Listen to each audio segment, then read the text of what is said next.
Hello my dear YouTube family, ఎలా ఉన్నారు? బాగున్నారా? నేను చాలా బాగున్నానండి. మరి ఈరోజు ఈ వీడియోతో నేను మీ ముందుకు వచ్చేసిన సంగతి ఏంటంటే, మరి సండే రోజు నేను ఈ ఏప్రిల్ నెల 2025 సంవత్సరంలో నేను 13కి మరియు 20కి 2 సండేస్ చేశాను కదా, evening transmission 5 PM to 11 PM.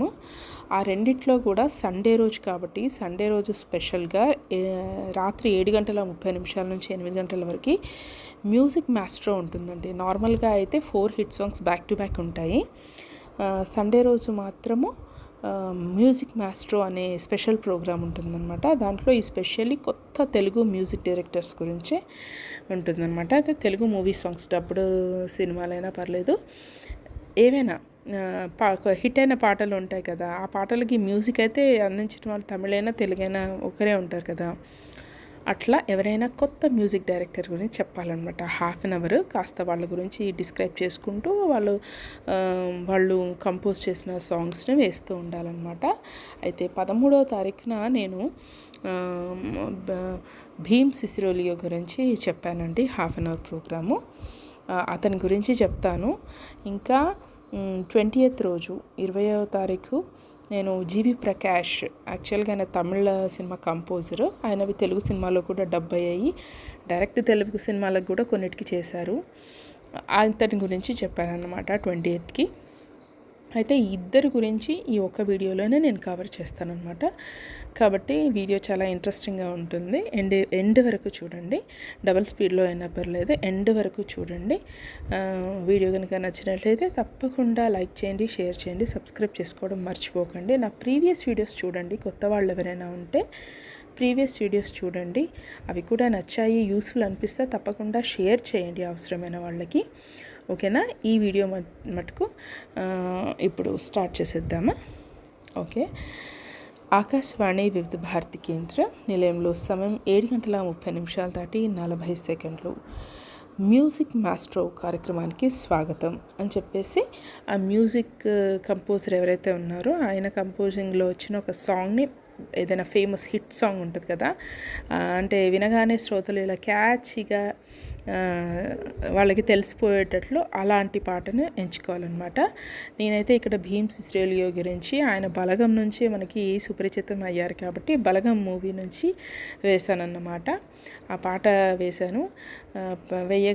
వేసి అయిపోగానే విన్నారు కదండి, ఇందాక మీరు విన్న ఈ పాట బలగం చిత్రం నుండి అండి. అయితే మీకు ఈ పాటకి అర్థమై ఉంటుంది. ఈనాటి మన మ్యూజిక్ మాస్ట్రో ఎవరంటే భీమ్ సిసిరోలియోనండి. మనం మాట్లాడుకోబోతున్న సంగీత దర్శకుడు అన్నమాట. అయితే మరి ఈరోజు మనం మాట్లాడుకోబోతున్న సంగీత దర్శకుడు గురించి తెలుసుకోవాలంటే ముందుగా ఈ చక్కటి పాట వినండి. అప్పుడు మీకే అర్థమవుతుంది ఈనాటి మన మ్యూజిక్ మాస్ట్రో ఎవరనేది అని చెప్పి వింటూనే ఉండండి. ఆకాశవాణి వివిధ భారతి, తరతరాల తరగని ఆనందం, అలరించే సంపూర్ణ వినోదం అని ఫస్ట్ జాక్టాక్ చెప్తాము. దాని తర్వాత బలగం మూవీ విన్నారు కదండి. ఈ పాట అప్పుడే తెలిసిపోయి ఉంటుంది కదా. తెలుగు సినిమా సంగీత దర్శకుడు, గాయకుడు, పాటల రచయిత, దర్శకుడు భీమ్ సిసిరోలియో అని. అయితే ఈయన 2003వ సంవత్సరంలో విడుదలైన ఆయుధం సినిమాలోని ఓయ్ రాజు కళ్ళల్లో నువ్వే, ఓయ్ రాజు గుండెల్లో నువ్వే అనే పాట ఉంది కదండి, ఆ పాటతో పాటల రచయితగా గుర్తింపు పొందారట. ఆపై 2012వ సంవత్సరంలో వచ్చిన నువ్వా నేనా సినిమాతో సంగీత దర్శకుడిగా మారారు అని చెప్పేసి. నువ్వా నేనా మూవీ అంటే అల్లరి నరేష్, ఇంకా ఇంకో హీరో ఆయన అనుకుంటా, అతని పేరు మహానుభావుల్లో నటించారు చూడండి, ఆయన పేరు గబుక్కుని రావట్లేదు. వాళ్ళిద్దరూ హీరోలుగా నటించారు. శ్రియ స్పెషల్ లీడ్ రోల్ చేసిందనమాట. దాంట్లో నుండి వయ్యారి బ్లాక్బెర్రీ ఫోన్లే అనేది ఒక పాట ఉంది కదా, అది వేశాను అనమాట. అదైతే కొంచెం జోష్ఫుల్గా ఉంటుందని అది వేశాను. ఓకే. తర్వాత ఆ పాట అయిపోయిన తర్వాత ఇంకొక పాట ఈయనదే వేశానన్నమాట. వేసేసి మ్యూజిక్ మాస్ట్రోలో మనం మాట్లాడుకుంటున్నాం భీమ్ సిసిరోలియో గురించి. ఈయన భీమ్స్గా పిలువబడే భీమ్ సిసిరోలియో పలు విజయవంతమైన తెలుగు సినిమాలకు సంగీతం అందించారు. ఇతని సంగీతంలోని నవ్యత ప్రేక్షకులను కట్టిపడేసింది. అయితే ఇప్పుడు వినండి, పిఎస్వి గరుడవేగ చిత్రం నుండి గీతా మాధురి ఆలపించిన ఈ పాట. ఇక ఆ సినిమాలో ఉన్న ఏకైక హిట్ సాంగ్ అంటే డియో డియో డిస్క డిస్క, ఆ సాంగ్ వేసేసానన్నమాట. ఆ సాంగ్ వేసేసిన తర్వాత భీమ్ సిసిరోలియో గురించి మన మ్యూజిక్ మాస్టర్ కార్యక్రమంలో మాట్లాడుకుంటున్నాం కదా. అయితే 13వ దాదాసాహెబ్ ఫాల్కే అంతర్జాతీయ చలనచిత్రోత్సవాల్లో ఉత్తమ సంగీత దర్శకుడిగా అవార్డు గెలుచుకున్నారు భీమ్ సిసిరోలియో గారు అని చెప్పేసి ఇంకొక సాంగ్ వేసాము. ఇక హాఫ్ అన్ అవరే కాబట్టి తక్కువే రాసుకొచ్చాను అనమాట. అంతగా ఏం లేవు, కొత్త సంగీత దర్శకుల గురించి ఏముంటాయి అంతగా. ఇదండి ఈనాటి మన మ్యూజిక్ మాస్టర్ కార్యక్రమం అని చెప్పాను అనమాట. అయిపోయింది, ఈజీగానే అయిపోయింది. ఇక అది 13వ తారీఖు చేసిన మ్యూజిక్ మాస్టర్ అనమాట. ఇక 20వ తారీఖు చేసిన మ్యూజిక్ మాస్టర్లో కూడా ఇట్లా చెప్పొచ్చు. ఇక ఆకాశవాణి వివిధ భారతి కేంద్రం మ్యూజిక్ మాస్టర్ కార్యక్రమానికి స్వాగతం. ముందుగా ఈనాటి మన మ్యూజిక్ మాస్టర్ ఎవరంటే, మరి ఈ చక్కటి పాట వింటే మీకే అర్థమవుతుంది అని చెప్పేసి జీవి ప్రకాష్ దేంట్లో ఎందుకంటే ప్రేమంట వేద్దాం అనుకుంటున్నా. ఆయన ఎందుకంటే ప్రేమంట కూడా చేశారనమాట. దాంట్లో ఒక మంచి పాట ఉంటుంది, నాకు చాలా ఇష్టము. ఆ పాట వేస్తా. చాలామందికి అర్థమై ఉంటుంది అనుకుంటున్నాను. ఈనాటి మన మ్యూజిక్ మాస్టర్ ఎవరు కాదండి, ఏఆర్ రెహమాన్కి స్వయాన మేనలుడైన జీవి ప్రకాష్. అయితే ముందుగా జీవి ప్రకాష్ తన మేనమామ అయిన ఏఆర్ రెహమాన్ సంగీత దర్శకత్వంలోని కొన్ని సినిమాలు చేశారు. ఫస్ట్ అయితే శంకర్ సినిమా జెంటిల్మెన్కి సౌండ్ ట్రాక్ విభాగంలో పనిచేశారట. ఆ తర్వాత ఇంకొన్ని ప్రాజెక్టులు చేశారు. ఆ తర్వాత హ్యారిస్ జయరాజ్తో కలిసి కూడా పనిచేశాడంట జీవి ప్రకాష్. మొదటిసారిగా ఎస్ శంకర్ నిర్మాణ సారథ్యంలో వసంత బాలన్ దర్శకత్వంలో వచ్చిన వేయిల్, తెలుగులో అయితే వేసవి అనే సినిమాతో సంగీత దర్శకుడిగా మారారు అని చెప్పేసి ఇక్కడ వేసవి సినిమా నుంచి ఏదో ఒక పాట వేద్దాం.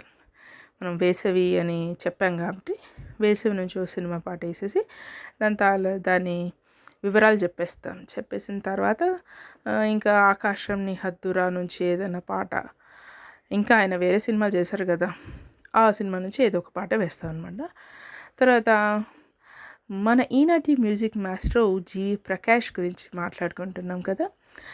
ఏఎల్ విజయ్ దర్శకత్వంలో వచ్చిన మదరాస పట్టణం అనే సినిమా, తెలుగులో అయితే 2011 సంవత్సరంలో 1947 ఏ లవ్ స్టోరీ అనే సినిమాకి ఇతను కూర్చుని సంగీతం శ్రోతలను ప్రేక్షకులను ఆకట్టుకుంది. ఈయన సంగీత సారథ్యం వహించిన డైరెక్ట్ తెలుగు సినిమాలు కూడా ఉన్నాయండి కొన్ని.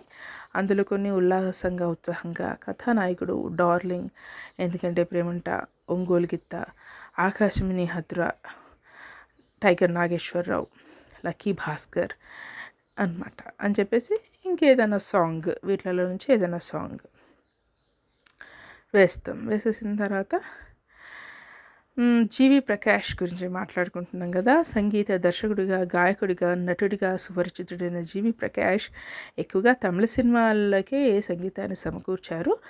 ఇక డైరెక్ట్ తెలుగు సినిమాలు కొన్నిటికి కూడా చేశారు, అవి మనం తెలుసుకున్నాం కదా అని చెప్పేసి ఇంకో పాట వేసేసి 2011 సంవత్సరం ఫిల్మ్ఫేర్ పురస్కారం దక్కింది దక్షిణాది ఉత్తమ సంగీత దర్శకుడిగా జీవి ప్రకాష్కు అని చెప్పేసి ఇక ఆయన సాంగ్స్ ఏవో ఒకటి ఇవి వేసేయాలన్నమాట. Only half an hour program కాబట్టి నేను ఇంత తక్కువ రాశాను.